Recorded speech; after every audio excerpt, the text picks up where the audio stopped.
toxins used in a national study in the United States. To keep it simple, we'll use 100 children to represent all children. Mercury is found in 89% of children, primarily from eating large fish contaminated by pollution. Lead is detected in the blood of all children, regardless of race, income, or where they live. Over 80% of children are exposed to organophosphate pesticides, mostly from food. All children are exposed to PCBs, a persistent pollutant that was banned in the 70s but will linger for generations. Bisphenol A, or BPA, is found in 96% of children. PBDEs, a type of flame retardant, are found in 100% of children. But these toxins don't occur in isolation.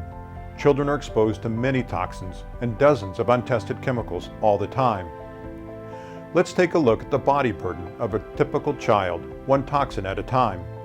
If each marble represents 1 part per billion of a toxin, this figure represents the body burden of a typical child. 1 part per billion is deceptively small. It is only about 2 tablespoons of sugar in an Olympic-sized swimming pool. But chemicals can be biologically active, even at very low levels. The chemical industry has tried to assure us that concentrations of these toxins are too small to cause harm.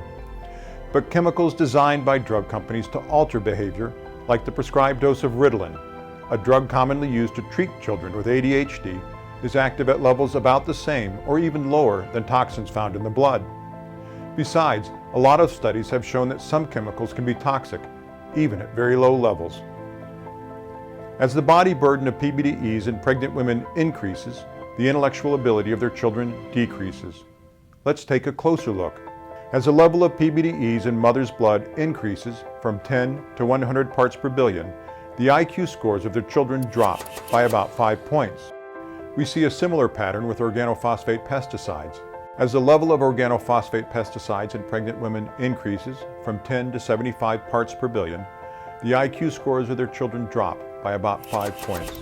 In the 1960s, hundreds of children died from severe lead poisoning every summer. Since then, much lower levels of exposure have been shown to result in learning deficits and brain disorders like ADHD. In fact, the World Health Organization and other agencies agree there is no safe level of lead exposure. As the level of lead in children's blood increases from 0 to 100 parts per billion, IQ scores drop by about 6 points.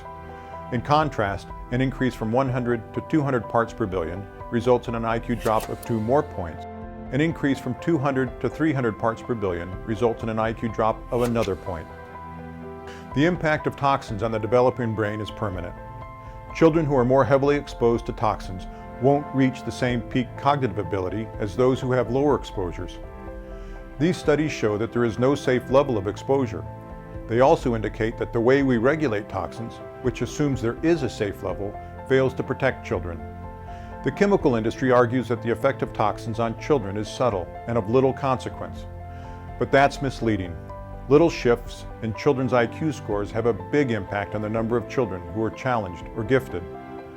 Let's go back to our original sample of 100 children and look at a typical distribution of IQ scores. Most of us have IQ scores that fall between 85 and 115 points.